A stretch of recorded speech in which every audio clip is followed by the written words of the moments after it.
Bonjour à tous, ravi de vous retrouver pour ce nouveau numéro du Samedi Politique. Nous sommes environ à 55 jours du premier tour de la présidentielle. Emmanuel Macron n'est pas encore candidat, mais il aimerait nous gratifier d'une bonne nouvelle, le rachat des turbines Arabelle par le français EDF. Tout ça, 7 ans après la vente d'Alstom à General Electric. Alors vous allez voir, c'est une affaire industrielle un peu compliqué, mais c'est aussi le fil rouge de la Macronie, puisqu'Emmanuel Macron apparaît à plusieurs reprises dans ce dossier, tout au long de ce dossier. C'est ce que nous allons voir tout de suite, mais avant tout, eh bien, comme chaque semaine, vous commentez, vous partagez et vous cliquez sur le pouce en l'air juste en bas. Allez, c'est parti.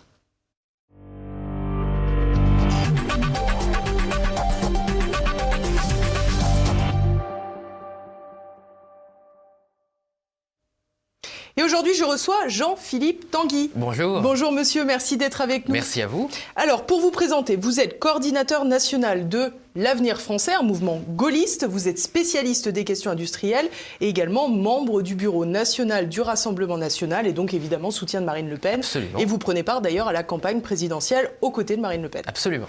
Alors, on va aujourd'hui surtout parler de vos compétences en matière économique et industrielle. On l'a compris, on va parler de ce scandale d'État pour certains, le scandale Alstom. Et on va revenir à l'actualité, ces fameuses turbines Arabelle qui devraient être rachetées par EDF, 1,2 milliard d'euros, soit 2 fois plus que le prix qu'elles ont été vendues en 2015 à General Electric, le tout avec une entreprise qui a été, on va dire, minorée, dont la valeur a été minorée. Pourquoi, Jean-Philippe Tanguy, cette affaire est si importante pour la France et sa souveraineté ? Alors, elle est importante à de nombreux titres. Et déjà, je voulais vous remercier pour votre courage, parce qu'il faut avoir l'honnêteté de dire que l'affaire Alstom, qui est vraiment l'affaire industrielle la plus importante des 10 dernières années, qui est la némésis d'Emmanuel Macron, qui est son crime originel. Moi, d'ailleurs, j'ai coutume de dire que le coupable revient toujours sur le lieu de son crime. Et pour moi, voilà, Emmanuel est venu, Monsieur Macron est revenu sur le lieu de son crime économique, un méfait extrêmement grave qu'il a commis contre la France. Et c'est très difficile d'en parler dans les médias officiels français. Certains l'ont fait, mais toujours à bas bruit. Jamais sur les grandes chaînes. Et Emmanuel Macron a réussi à faire éteindre, à sortir cette affaire de la campagne de 2017. Et j'espère vraiment, notamment grâce au courage de Marine Le Pen et d'autres lanceurs d'alerte sur ce sujet, que l'affaire Alstom va enfin avoir la place qu'elle mérite dans cette présidentielle de 2022. J'en profite juste, je vous interromps, mais il paraîtrait, je mets du conditionnel pour pas faire de fake news, il paraîtrait que Cache Investigation, le magazine d'Élise Lucet, aurait prévu de diffuser un documentaire justement sur cette affaire Alstom et qu'il aurait été d'un seul coup déprogrammé. Alors, on n'a pas la confirmation, c'est une hypothèse, mais vous l'avez dit et c'est un fait, il n'y a pas énormément d'affaires Alstom sur les grands médias du service public, ni même des chaînes privées. Absolument, il y en a eu extrêmement peu, malgré la gravité de certains faits. Je pense notamment à notre compatriote Frédéric Pierucci, qui était, on en parlera tout à l'heure, un cadre dirigeant d'Alstom qui a été pris en otage, qui a été enfermé dans les prisons américaines comme un otage pour faire pression sur Alstom et pour favoriser la vente aux Américains. Donc dans n'importe quel pays, dans n'importe quelle démocratie, un fait aussi grave aurait évidemment mené à ce que ça fasse la une des journaux télévisés. On vient souvent en aide, et c'est normal, à des journalistes pris en otage, enfermés, même parfois des malfrats, trafic de drogue. La France se mobilise pour les rapatrier dans notre pays. Un honnête citoyen comme M. Pierucci, qui n'avait absolument rien fait de mal, qui était sous une prison de haute sécurité, comme un terroriste aux États-Unis, dans l'indifférence générale, n'a jamais fait la une des journaux. Donc c'est vraiment quelque chose de très grave. Et pourquoi c'est très grave, pour revenir à votre question sur l'importance industrielle des turbines Arabelle et d'Alstom Énergie en général? C'est qu'il faut bien comprendre d'abord que l'énergie, c'est le sang, la sève de toute la révolution industrielle depuis 3 siècles. Vous pouvez faire une corrélation parfaite entre la croissance économique, le bien-être de l'humanité et le contrôle de l'énergie. La courbe et la corrélation est parfaite. Donc quand vous contrôlez l'énergie, on l'a vu avec la crise pétrolière, on le voit aujourd'hui avec la crise gazière évidemment, vous contrôlez en fait le fondement de l'économie. Et la France, grâce au général de Gaulle et au programme nucléaire qui remontait même au Curie, à la famille Curie, avait réussi, parce qu'on n'a pas de pétrole en France, on n'avait plus de gaz, on en avait un peu dans le sud-ouest, puis on n'a rapidement plus eu, s'était dit, il faut qu'on fasse notre propre énergie.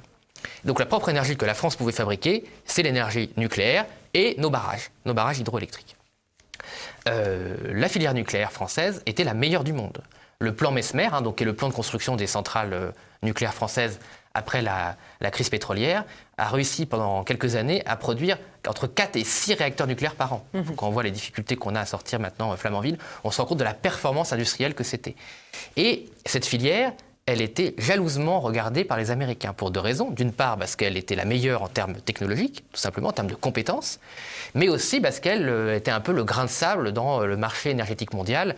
Vous savez que les Américains... Et puis dans la mise en coupe réglée, évidemment, de la France. Absolument. La France, en fait, avait ce qu'on peut appeler des industries souveraines. C'est-à-dire qu'une fois de plus, l'héritage du général de Gaulle, je suis désolé de le citer de temps, mais c'est son héritage, c'est toute la vision qu'il a eue, l'anticipation de la mondialisation, de l'hyperpuissance américaine, d'un monde multipolaire qui devait arriver. Il avait anticipé que la France devait faire des choix industriels pour être souveraine sur ce qui n'était pas négociable. Donc l'énergie, l'eau, l'industrie militaire, l'aérospatiale, la communication. La chute d'Alstom, d'ailleurs, est liée aussi à la chute d'Alcatel. Si on a le temps, on pourra peut-être en parler. Bref, il avait vraiment fait ces choix-là. Et la France était la seule grande puissance européenne à avoir maintenu ses industries souveraines. L'Allemagne a fait d'autres choix. Paradoxalement, l'Allemagne est une grande puissance industrielle, mais pas sur les industries souveraines. Elle est très forte sur ce qu'on appelle le Mittelstand, c'est-à-dire les industries moyennes, les équipements, les machines-outils. Mais sur les industries souveraines, elle n'était pas très forte. Le Royaume-Uni avait quelques industries souveraines, mais c'est midi sous la coupe des États-Unis. Voilà. La France avait ses industries souveraines. Et en fait, les États-Unis ont réussi, par intérêt et par stratégie, comme vous l'avez dit, en fait, à démanteler, affaiblir ces industries souveraines. C'est ce que j'appelle le grain de sable dans la mondialisation américaine, dans l'hyperpuissance américaine. Vous savez qu'après le 11 septembre, les Américains ont une stratégie d'indépendance énergétique avec le gaz et le pétrole de schiste. Stratégie qui a réussi, il faut le reconnaître. Les Américains, quand ils veulent faire quelque chose, ils ont tendance à le réussir. Et le nucléaire, en fait, apparaissait comme l'anti-pétrole, l'anti-gaz. Et donc le fait que la France continue, contre vent et marée, à défendre une politique nucléaire ne leur plaisait pas du tout. Voilà. Et donc, les turbines Arabelle, c'est une des pièces du puzzle. Les turbines, c'est ce qui permet... Le réacteur nucléaire produit de la chaleur qui est transformée en vapeur, et la turbine permet d'utiliser cette vapeur pour produire tout simplement de l'électricité. C'est une turbine qui est, pour nos centrales nucléaires, c'est la meilleure du monde, c'est reconnu. D'ailleurs, les Russes, même les Russes qui ont une industrie nucléaire très forte, veulent des turbines Arabelle, les Chinois veulent des turbines Arabelle, et c'est aussi une turbine qui sert pour notre flotte militaire. Pour la flotte militaire qui est nucléarisée en France. Donc c'est vraiment une pièce vitale, c'est une petite pièce, c'est pas la plus grosse pièce d'Alstom, vous l'avez dit. Le reste d'Alstom, malheureusement, appartient toujours à General Electric, mais c'est une pièce très importante. Donc il faut se féliciter que la France ait récupéré cette pièce. Nous voulions récupérer cette pièce et nous, on veut récupérer tout Alstom. Évidemment, Alstom produisait bien avant le rachat par General Electric. Bien sûr, c'est une invention française, la turbine Arabelle, c'est de l'excellence française.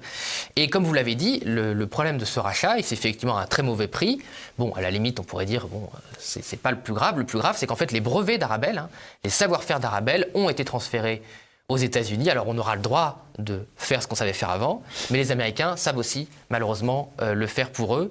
Et ils ont gardé aussi... C'est-à-dire que le mode d'emploi, on leur a transféré et évidemment, on ne peut pas leur retirer. Le mode d'emploi et les compétences, voilà, ce qu'on appelle l'usinage. Voilà. En fait, les turbines, ce sont vraiment des centaines de pièces qui sont très finement usinées. Et même d'ailleurs, malheureusement, on a appris lors du transfert que les compétences françaises avaient été dégradées au profit, notamment la formation, la transmission des compétences, ça va très vite, au profit des usines américaines. Alors ça, c'est un point très intéressant parce que précisément, quand la vente d'Alstom à General Electric s'est faite, ça a été négocié, entre guillemets, prétendument, en conservant l'intégralité des salariés, en conservant aussi le savoir-faire sur place, en conservant cet équilibre entre précisément l'ingénierie et, j'allais dire, l'usinage pur et dur. Toutes ces promesses n'ont pas été honorées. Absolument, ça n'a pas été honoré, ça a même été saccagé. Alors moi, c'est l'origine de mon engagement politique. Moi, jusqu'en 2012, j'étais du côté américain. Donc c'est pour ça que je connais les États-Unis, je connais les Américains, je sais comment ils travaillent et je sais ce qu'ils veulent faire. Je n'avais pas un poste important, évidemment, à mon âge, mais j'étais dans l'équipe de Clara Guémard, qui était la présidente de General Electric, donc l'entreprise qui a racheté Alstom à l'époque, France. Et c'était une petite équipe, ce qui fait que même si je n'avais pas un poste important, je voyais tout ce qui se passait et j'assistais même à des réunions auxquelles je n'aurais pas dû assister, y compris parce que Mme Guémard était une femme, je le dis, même si j'ai des désaccords politiques avec elle, très profonds, remarquable dans le sens où elle faisait confiance aux gens. Et c'est pour ça que je n'ai jamais... Bon, elle n'aurait pas dû, visiblement. Oui, mais... Voilà, moi je ne suis pas déloyal, voilà, c'est une valeur rare en ce moment, mais le fait d'avoir des désaccords profonds avec les gens, surtout qu'elle a toujours assumé, est une mondialiste. Donc, oui, bien sûr. Moi je respecte paradoxalement même mes pires adversaires s'ils sont loyaux. Il y a des gens déloyaux comme Emmanuel Macron. Voilà. Et à une réunion, on avait des réunions stratégiques le lundi matin, je me souviens très bien de la réunion qui a suivi l'élection présidentielle en 2012, et la date est très importante pour la suite. La réunion, on arrive et on nous dit « Nous avons un nouvel ami à l'Élysée ». Comme ça le mérite d'être clair, au moins. Très clair. Alors moi, je dis, c'est Hollande, parce que il faut savoir que Nicolas Sarkozy avait des relations assez mauvaises avec ce qu'on peut appeler une partie du parti atlantiste. Il y avait une partie qui était plus chiracienne. Et donc le fait que la Corrèze, François Hollande, le chiracien, reviennent à l'Élysée, je me suis dit, ça doit être lui. Ben non, je m'étais trompé. L'ami dont on parlait n'était pas François Hollande, qui en fait ne s'intéressait pas à ces sujets, ne comprenait rien, c'était Emmanuel Macron. Et qui était alors secrétaire général adjoint absolument, secrétaire de l'Élysée. En charge des questions aussi économiques et industrielles.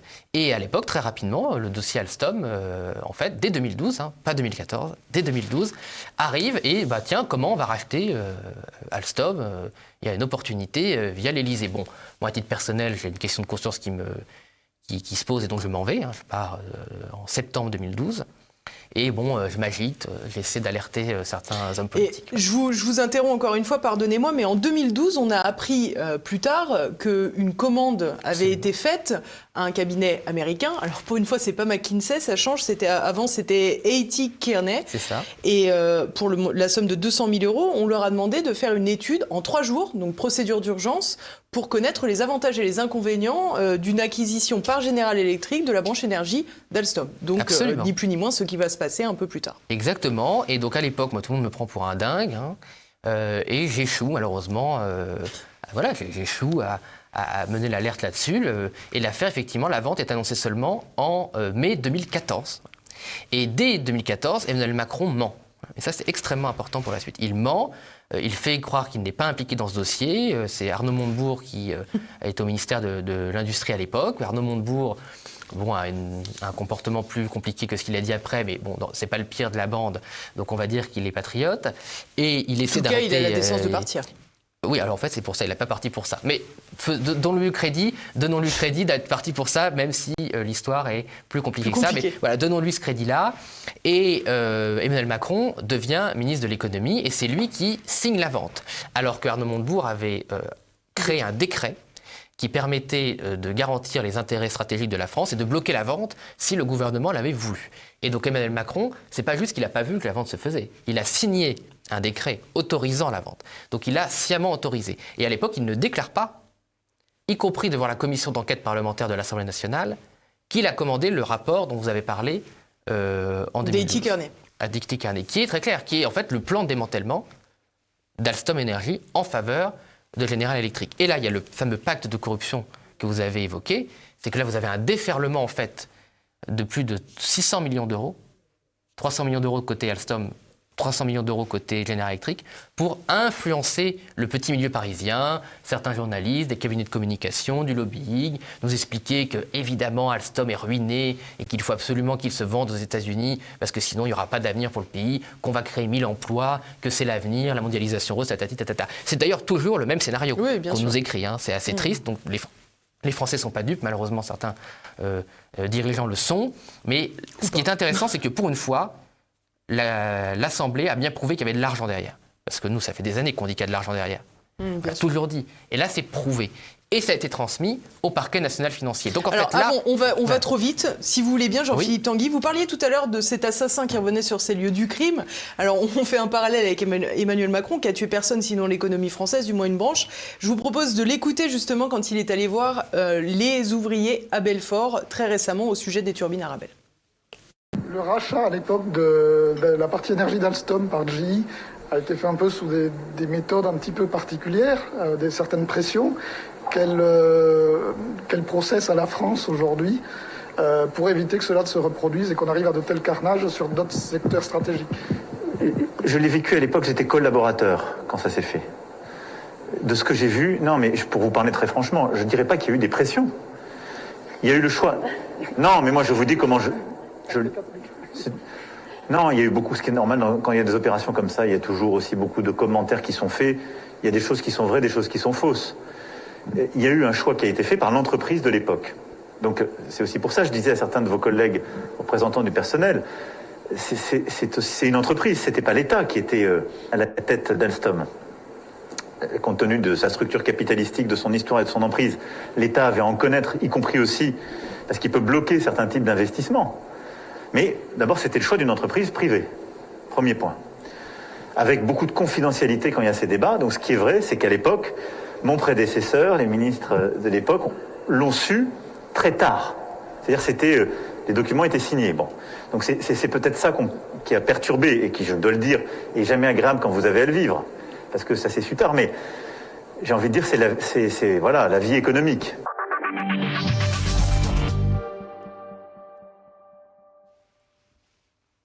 Alors, il y a beaucoup de choses à dire sur cette vidéo. D'abord, si vous le voulez bien, arrêtons-nous une seconde sur ce terme de collaborateur. On sait qu'Emmanuel Macron, il a beaucoup de défauts, mais il n'est pas sot. Il ne peut pas utiliser ce terme en ignorant le double sens de ce mot. Et on le voit bien qu'il était sans doute collaborateur, oui, de l'Élysée, de François Hollande, mais il était aussi collaborateur des Américains, disons-le. Absolument, c'est glaçant en fait. J'ignorais que vous alliez passer cet extrait avant que je vienne. Et donc c'est vrai, je vous ai donné cette anecdote sur le fait que c'était un ami des Américains, il le reconnaît. Alors est-ce que c'est conscient, inconscient? Je pense que vous avez raison que c'est conscient. Mais c'est là où on voit quand même le cynisme absolument épouvantable de cet homme. Je veux dire, il faut quand même à un moment parler et dire les choses comme elles sont. Emmanuel Macron n'est pas un homme bien.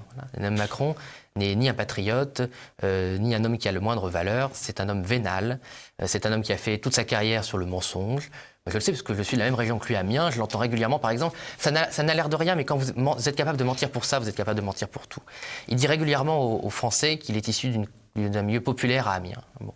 Le père d'Emmanuel Macron, il est professeur de neurologie à l'hôpital d'Amiens. Il est professeur de neurologie. Donc c'est-à-dire, c'est l'élite absolue de ce que peut avoir une ville comme Amiens. Voilà. Et sa mère, elle est médecin. Voilà. Donc il ment sur tout. Il ment sur ses origines, il ment sur ce qu'il veut faire, il ment sur son passé de banquier à Rothschild. Rothschild qui a eu un rôle, évidemment, dans cette vente, comme la plupart des banques américaines. Il ment sur tout. Tout ce qu'il dit dans ce dialogue, si on peut appeler ça comme ça, il n'y a pas un mot de vrai. Voilà. Alors justement, prenons un autre mensonge. Il dit donc en gros, une entreprise, dès lors que c'est une entreprise privée, l'État n'a pas son mot à dire. Donc c'est faux, vous l'avez dit tout à l'heure, grâce au décret qu'Arnaud Montebourg avait pris. Donc il a bien fallu qu'Emmanuel Macron signe une feuille pour valider le rachat d'Alstom par General Electric. Donc Absolument. Là aussi, c'est un mensonge. Mais tout est faux. Tout est faux quand il dit qu'il est collaborateur. Il était effectivement collaborateur de François Hollande jusqu'en 2014, mais après les ministres. Les ministres, alors je sais que certains ont voulu soumettre les ministres comme des collaborateurs, mais en démocratie, un ministre a un pouvoir propre. Le ministre dirige son administration, le ministre a des services. Bercy, je rappelle, est le ministère le plus puissant de France. Il a des services d'investigation économique. Il peut diligenter des enquêtes avec les services secrets. Le ministre de l'économie française est un ministre extrêmement important. Il a beaucoup de pouvoir. Et Emmanuel Macron s'est servi de ce pouvoir pour lui-même. Parce que le pire dans l'histoire d'Emmanuel Macron, et c'est ce que prouvera, je pense, un jour l'enquête si elle aboutit, c'est que c'est même pas qu'il a servi particulièrement les États-Unis. Même les États-Unis, pour lui, étaient un moyen. Il s'est servi lui-même. Et que ce pacte de corruption visait, c'est pas le seul, Emmanuel Macron a saccagé 4 fleurons français. Alstom, Alcatel, Technip, Lafarge. Il n'y a aucun antécédent, aucun ministre de l'économie n'avait saccagé à lui seul 4 fleurons français. 4 parmi les plus grands fleurons français. Et à chaque fois, on retrouve dans les intérêts qui ont mené ces opérations toujours les mêmes banques, toujours les mêmes intérêts financiers. Et au final, d'après M. Marlex, les mêmes cabinets de conseil qui après lui ont fait une campagne en or massif avec la fameuse Milly Marchand à la une de tous les magazines. On n'a jamais vu pareil. Donc cet homme qui venait en fait de nulle part a réussi à faire croire aux Français qu'il était un homme politique important, qu'on avait toujours connu, qu'il avait beaucoup de choses à dire, beaucoup d'expérience. Il n'a jamais rien fait de sa vie à part trahir et vendre la France. France. Voilà. Donc, c'est très intéressant ce que vous dites, parce que finalement, on a le sentiment d'avoir face à nous un homme qui renvoie des ascenseurs et à qui on renvoie des ascenseurs. Et donc, c'est quand même le summum de l'homme aux mains liées. Ah, mais c'est un homme extrêmement lié. D'ailleurs, on le voit parce que ce qui est troublant dans cette vidéo, et ça renverra au débat aussi de la présidentielle de 2017 où M. Macron a beaucoup menti, c'est que c'est un faux courage. M. Macron se prétend, on l'avait vu avec les Gilets jaunes, qu'on vienne me chercher. Il était au milieu d'un palais, entouré de la garde républicaine, qu'on vienne me chercher. Quand ils étaient venus le chercher à la préfecture de Haute-Loire, il n'avait pas l'air plus très courageux, d'ailleurs, il s'était enfui. Bon. Donc pareil, là, il dit... Mais il a eu peur, il l'a dit depuis. Mais je pense que c'est quelqu'un qui doit avoir vraiment peur de ce qui pourrait à lui arriver le jour où il n'aura plus la protection de la présidente de la République, puisque les affaires dans lesquelles il est impliqué sont extrêmement graves et extrêmement sérieuses, et je peux en témoigner de première main. Voilà. Donc, ce que je veux dire par là, c'est qu'il n'assume pas, en fait.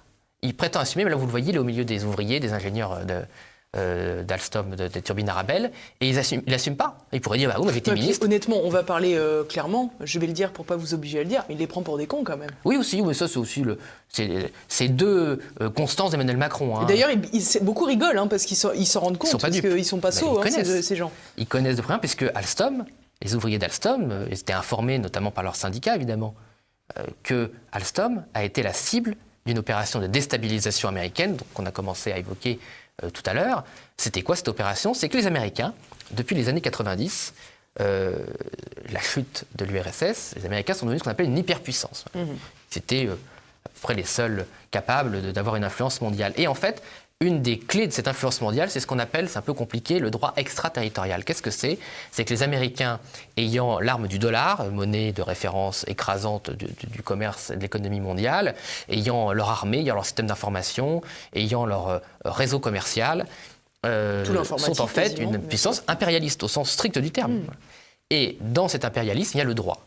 Et les États-Unis, en fait, utilisent le droit, leur droit, comme une arme extraterritoriale, c'est-à-dire qu'ils soumettent toutes les entreprises qui utilisent le dollar, qui utilisent leur réseau Internet, qui utilisent leur réseau de communication, qui utilisent même parfois juste le fait d'être passé dans un aéroport américain, considèrent que dès que vous avez une relation indirecte ou indirecte avec la puissance américaine, vous êtes soumis au droit américain, y compris le droit sur l'anticorruption. Et les Américains, qui sont très forts pour corrompre de manière indirecte, c'est-à-dire ils vous offrent des postes, de l'influence, une étude bidon de conseil, où vous racontez n'importe quoi pour 20 000 euros, des conférences, on en a certains exemples en France. Voilà. Par contre, ils sont implacables contre la vieille corruption avec les valises de billets. La France, malheureusement, a fait l'erreur parfois de garder des vieilles habitudes de corruption qui étaient... visiblement, les nouvelles habitudes ne sont pas vraiment absolument, meilleures. Mais justement, mais un peu naïves, quoi. Ils n'ont pas vu que le monde avait changé. Et les Américains donc, ont fait une réglementation contre la corruption depuis 1998, qui est extraterritoriale depuis 1998. Et donc Alstom, comme Alcatel, comme Technip d'ailleurs, se sont pris les pieds dans le tapis de ce droit extra-américain. C'est comme ça que le pauvre Frédéric Pierucci, quand il est descendu, même pas descendu d'ailleurs, il a fait juste une escale à l'aéroport de JFK, a été arrêté et mis en prison. Voilà. Et pas parce que c'était lui directement qui transférait les valises d'ailleurs. Ils trouvent toujours quelque chose, vous en arrivez toujours à trouver un lien direct, un contrat, vous connaissez, machin m'a dit que. En fait, il y avait des gens qui avaient dénoncé, il y avait des collaborateurs américains d'Alstom qui avaient en fait dénoncé avant des trucs. Bon. Donc bon, ce serait trop long d'expliquer toute l'affaire, mais tout ça pour dire qu'Alstom, donc, de menaces, M. Pierucci est enfermé, message est très clair à toute la direction d'Alstom, qui sont des gens qui voyagent par définition. Si vous quittez le territoire français et que vous mettez un pied soit sur le territoire américain, soit dans un pays qui a un lien d'extradition, une convention d'extradition avec les États-Unis, vous vous retrouverez en prison. Première pression. Deuxième pression, une amende à l'époque, $1 milliard sur Alstom pour corruption, pour un contrat de corruption à 70 millions d'euros, 70 millions de dollars. Donc, vous voyez le rapport entre la légère culbute. Voilà, rappelons-nous que la BNP a été condamnée une fois par les Américains à 10 milliards de dollars d'amende. Donc ça, c'est comme ça que font les Américains. Ils vous font payer très cher toute vérité d'indépendance et vous devez rentrer dans le rang. Donc les dirigeants d'Alstom ont eu peur, ils ont cédé un chantage et en fait, on a une conjonction de deux mécanismes, la trahison de certaines élites comme Emmanuel Macron par intérêt personnel, et le chantage, la pression des Américains. Alors justement, c'est ma question, est-ce que ces deux choses sont imbriquées? Est-ce qu'Emmanuel Macron a un lien avec cette procédure qui a été lancée contre Alstom par les Américains? Ça ne me paraît pas. Je n'en sais rien, mais ça ne me paraît pas nécessaire. En fait, il ne faut pas non plus surestimer ce qu'on peut appeler le complot. Ce n'est pas un complot, en fait, ce sont des ligues d'intérêts. Voilà. En fait, souvent, on veut compliquer les choses. La réalité est souvent très simple. L'intérêt des uns est convergent par rapport à l'intérêt général. C'est aussi simple que ça, et c'est à ça qu'ils doivent servir. L'intérêt général, tout est relatif. Non, contre l'intérêt général. Oui, d'accord. Voilà. Ils vont contre l'intérêt général, et c'est normalement le but de l'État. Voilà, Emmanuel Macron, et c'est pour ça que c'est grave. Il y a que ces personnes comme Emmanuel Macron qui sont garantes de l'intérêt général ont en fait un agenda personnel qui détruit l'intérêt général. Voilà. Et M. Macron savait très bien que les Américains allaient détruire des emplois pour une raison très simple. Les pénalités dans le contrat de vente, dans l'accord de vente, il y avait des pénalités pour tous les emplois détruits par General Electric. Les pénalités étaient ridicules. Je crois qu'en détruisant 1000 emplois, ils payaient 80 millions de dollars. J'ai plus le chiffre en tête, mais ça doit être l'échelle. Voilà. Bon, General Electric fait 150 milliards d'euros de chiffre d'affaires par an, à l'époque. Bon. Donc, si vous voulez, l'indemnité de 80 millions pour liquider 1000 postes, c'est rien du tout. Voilà. Résultat, comme vous l'avez dit, ils ont effectivement licencié 4000 personnes chez Alstom, pour la France seulement. Bien sûr. Pour la France seulement. Et détruit des compétences, notamment dans l'hydroélectricité, le nucléaire. Voilà. Il faut savoir aussi, pour que vraiment les téléspectateurs se rendent compte de la cupidité de ces gens. Au lendemain du rachat d'Alstom par General Electric, immédiatement, General Electric a dit à EDF et à nos 50, qui gèrent les 58 réacteurs nucléaires français, non, le contrat de maintenance des turbines de toutes les centrales, ça ne m'intéresse plus. Donc soit tu augmentes le prix du contrat, soit j'arrête d'entretenir tes centrales. Donc ça, c'est la réalité économique. Et je pense aussi que dans cette élection, ce qu'ils jouent, et là où vraiment les alertes qui ont été lancées par les souverainistes, et en particulier évidemment par Marine Le Pen, sur ce qui se passe là, c'est qu'il y a une guerre économique. Il faut vraiment que les Français se rendent compte qu'avec la hausse de la démographie mondiale, avec le contrôle des ressources, l'émergence de puissances comme la Chine, la guerre économique est devenue extrêmement violente. Voilà. Et non, il n'y aura pas assez de ressources pour tout le monde. Et les Américains le savent. Donc eux, ils mettent la main sur les ressources, les Chinois le font, et nous, on a des dirigeants français qui sont soit naïfs, soit stupides, soit corrompus, et qui ne se rendent pas compte qu'il faut gagner cette guerre économique. Et c'est pour ça, vraiment, j'alerte les Français, il faut élire une présidente qui défende les intérêts économiques vitaux d'un pays, comme le faisait le général de Gaulle. Sinon, le niveau de vie des Français va s'effondrer. Voilà. Là, ils ont vu ce qui s'est passé pour l'électricité, là, cet hiver. Ce qui s'est passé pour l'électricité, c'est le début des ennuis si la France ne récupère pas sa souveraineté énergétique. Alors, on va continuer. Vous avez parlé tout à l'heure de cette question de pacte de corruption. C'est vrai qu'on a coutume de dire que finalement, cette affaire Alstom General Electric a favorisé l'élection d'Emmanuel Macron à l'Élysée. On a du mal à percevoir par quel mécanisme. Et si on écoute Olivier Marleix, qu'on va écouter dans quelques secondes, justement le président de la commission d'enquête parlementaire sur cette affaire Alstom, qui est un député Les Républicains, d'ailleurs, de l'heure, je crois. Si on l'écoute, on a l'impression que parmi les personnes et parmi les acteurs de cette affaire General Electric, on retrouve également beaucoup des personnes qui ont soutenu Emmanuel Macron dans sa campagne en 2017. Je vous propose d'écouter tout de suite Olivier Marleix. Il a autorisé la vente d'Alcatel à Nokia. Alcatel, c'est une entreprise colossale. C'était nos savoir-faire en matière de notre premier équipementier télécom.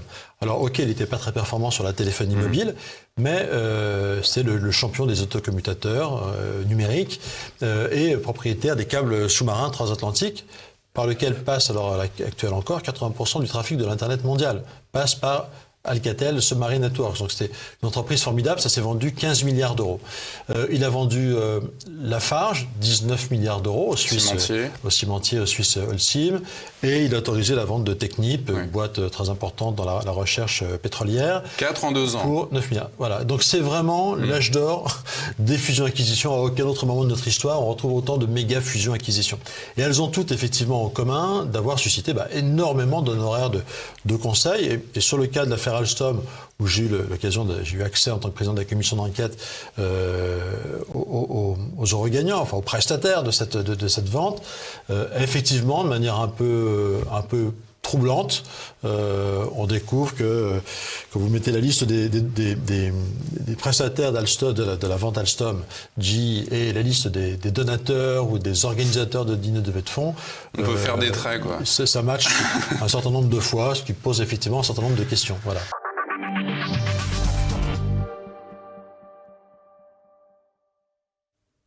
Alors, vous évoquiez tout à l'heure que ces éléments ont été transmis et une enquête a été ouverte. Tout ça, on est ça. Pas trop, ça n'a pas beaucoup avancé, c'est très opaque. Alors le Canard enchaîné a révélé ce mercredi que le parquet national financier avait obtenu la déclassification de 4 notes de la DGSE, donc nos services de renseignement, pour savoir effectivement, je pense, je ne connais pas ces notes, mais ça doit sans doute être sur le coup de pression judiciaire dont je vous parlais des États-Unis. Mais c'est très lent, voilà. Bon, on se souvient, c'était un adversaire politique, M. Fillon. L'enquête avait été très rapide. En 3 mois, M. Fillon était dans la capacité quasiment de se présenter. M. Macron, ça fait maintenant 3 ans, et l'enquête est quand même pas très avancée, pas avancée du tout. Donc ça prouve malheureusement aussi les difficultés qu'a la justice en France. Et même avant, parce que nous, on avait essayé à l'époque, je soutenais Nicolas Dupont-Aignan, et y compris d'ailleurs avec les élus Rassemblement National et députés de l'époque, on avait essayé de faire une commission d'enquête parlementaire avant 2017, parce que M. Marleix, qui est très courageux, n'a pu faire sa commission qu'après 2017. Pourquoi ? Parce qu'avant, il y avait Mme Pécresse et M. Guémard, qui était donc le mari de Mme Guémard, présidente de General Electric, et la femme, l'épouse de Jérôme Pécresse, qui était l'agent de liaison de General Electric chez Alstom. Alors Jérôme justement, Pécresse. vous allez on va terminer cette émission avec cette affaire. Justement, on évoque souvent le lien de Valérie Pécresse. Alors vous évoquez son mari, Jérôme Pécresse, qui est finalement le seul cadre d'un bon niveau d'Alstom qui a été sauvé pour aller chez General Electric. Il a été plus que sauvé, puisque M. Jérôme Pécresse dirige maintenant ce qu'on appelle un business dans la nomenclature de General Electric. Il est CEO, c'est-à-dire il est PDG d'une unité qui est les renouvelables de General Electric, qui est la miette qu'on a donnée aux Français après le rachat. Donc M. Pécresse, en fait, était effectivement membre de la direction d'Alstom, et c'était l'agent de liaison, je le dis, l'agent de liaison des Américains, c'est-à-dire que c'est lui qui était en négociation avec eux, qui après a fait l'intégration. Ce qu'on appelle l'intégration, c'est quand vous pillez une entreprise, vous l'intégrez. Bon, c'est un joli mot pour dire pillage. Voilà. Et donc M. Pécresse dirigeait cela. Il gagne... Et ça, c'est officiel, ce que vous Oui, dites. c'est officiel. Il est déclaré dans le management auprès de la bourse de New York. Alors, malheureusement, il n'est pas résident fiscal français. Donc, les Américains sont assez transparents. Donc, vous pouvez avoir tous les revenus. Vos téléspectateurs peuvent aller voir les revenus sur la SEC, SEC américaine. Vous aurez les revenus de tous les PDG, l'équivalent, les collègues de M. Pécresse gagnent entre 500 000 et 1 million de dollars par an. Et ils ont comme stock option, donc c'est des actions qu'on leur donne, chaque année, ils ont entre 1 et 20 millions de dollars de stock option par an. Donc on ne sait pas combien M. Pécresse a parmi ses équivalents, mais bon, on va dire que ses collègues gagnent énormément d'argent, et donc on peut estimer... Qu'ils devront gagner à peu près autant, même si c'est mal débrouillé. Aucun risque en le disant, aucun risque que M. Pécresse a gagné plusieurs millions de dollars depuis qu'il a trahi Alstom pour avoir licencié 5000 personnes en France. Voilà. Il y a un moment, je dis les choses parce que il y a de l'argent, c'est pas parce qu'on se dit oui, il a le droit de gagner de l'argent. Bien sûr qu'un entrepreneur peut gagner de l'argent, quelqu'un qui crée de la richesse doit gagner de l'argent. C'est la base de l'économie capitaliste et de la croissance telle qu'on la connaît depuis et du mérite. Mais M. Pécresse n'a aucun mérite. D'ailleurs, M. Pécresse n'était même pas un spécialiste de l'énergie. Il est arrivé chez Alstom à la base parce que son épouse avait des contrats à attribuer, le magazine L'Incorrect l'a très bien montré, avait des contrats à attribuer dans l'éolien offshore, l'éolien en mer. Voilà. Donc on l'a pris d'une société qui faisait des métaux pour le mettre chez Alstom. Bon. Et d'Alstom, il est arrivé chez General Electric, il n'a aucune compétence particulière dans l'énergie, à part de ne pas avoir visiblement beaucoup de morale. Donc je le dis parce que ces gens détruisent des emplois. Voilà, ces gens détruisent des vies. Et notre souveraineté. Voilà. Tout à l'heure, on a parlé de crimes économiques, c'est vrai, mais vous savez, quand il y a des licenciements, c'est des drames familiaux. C'est pas que une perte de compétences, c'est déjà suffisamment grave. Mais il y a aussi des drames familiaux, des drames personnels, des gens qui ne retrouvent pas d'emploi. Quand vous êtes licencié dans une zone économique comme Belfort, comme le Creusot, c'est pas facile de retrouver un emploi. Voilà. Donc quand vous avez pendant des années travaillé, participé à la richesse de la France, vous êtes jeté comme une chaussette. Ces gens sont des criminels économiques. Qui puent, parce que les Français puent des pieds, Bah, comme l'ont dit. Comme le disent d'autres macronistes. Et compagnie, voilà. Donc c'est très grave. Voilà. C'est pas juste des chiffres, c'est pas juste des choses qui passent. Ce sont nos compatriotes, des gens qui travaillent dur, des gens qui avaient des compétences, des gens qui font de la France ce qu'elle est. Et ces gens pillent ça, détruisent cela, insultent nos compatriotes et les maltraitent. Voilà. Donc c'est pas juste un combat pour des grands principes, c'est vraiment un combat pour les Français. Et une fois de plus, les difficultés de pouvoir d'achat qu'on connaît sont directement liées à l'énergie. Il faut que les gens fassent le lien. Je le dis sincèrement, faites le lien. Tout se tient. Et quand vous choisirez une présidente de la République, choisissez une présidente qui défend les intérêts vitaux des Français. Et toute dernière question, vous avez parlé donc de Jérôme Pécresse, qui est le mari de Valérie Pécresse. On ne peut pas non plus reprocher à Valérie Pécresse d'être mariée avec un homme qui fait du business, comme on dit. Est-ce qu'elle a vraiment pris part à cela, comme vous disiez, dans l'attribution de marché ? Alors, l'attribution de marché, c'est encore autre chose. Voilà. Elle a menti. commission de marché. Elle a dit qu'elle n'avait rien à voir, que c'était pas mêlé. En fait, elle a envoyé des collaborateurs à elle pour bien superviser les marchés. D'ailleurs, à Alstom, on a gagné 4 sur 5. Bon. D'ailleurs, ça n'a toujours pas marché. Hein. Ça, c'est un autre sujet. Mais non, le magazine L'Incorrect a fait un très bon travail là-dessus et Madame Le Pécresse s'est prise les pieds dans le tapis. Voilà.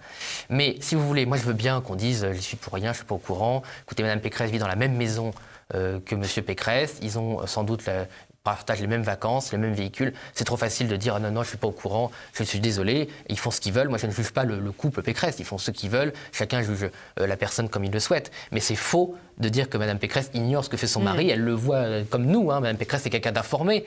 Bon, quand elle voit que son mari trahit Alstom, elle fait le choix de considérer qu'il mérite d'être son mari. Voilà, excusez-moi, mais je n'épouserai pas quelqu'un qui trahit mon pays et qui licencie 5000 personnes. Je ne le ferai pas. Voilà. Alors, je suis peut-être illuminé, je ne crois pas. Je pense que la décence basique, c'est de mettre en convergence, en cohérence, son comportement personnel et son comportement public. Et là, je pense surtout que Mme Pécresse est totalement au courant de cela et que c'est de l'hypocrisie. Et d'ailleurs, je remarque qu'il n'y avait pas de commission d'enquête parlementaire quand elle était députée, comme par hasard. Conclusion, c'est quand même amusant parce qu'on nous dit tout le temps qu'Emmanuel Macron, Valérie Pécresse, Emmanuel Macron, c'est un peu pareil. Et c'est marrant qu'on les retrouve ensemble sur cette affaire. Ah mais c'est un strike. Enfin, l'affaire Alstom, c'est pour ça que je suis désolé. Pourquoi elle n'a pas la place ? Elle a une place, hein, les journalistes font leur travail. Mais elle ne prend pas la dimension médiatique, la dimension médiatique qu'elle mérite. Et M. Macron a menti devant tout le monde. En 2017, au premier tour, mis face à ces contradictions, il dit, je m'en souviendrai toujours, c'est gravé dans ma mémoire, je n'ai jamais pris part, je n'ai jamais eu connaissance de l'affaire Alstom. Il dit ça devant 11 millions de Français. Il a signé le décret. Il ment. Voilà.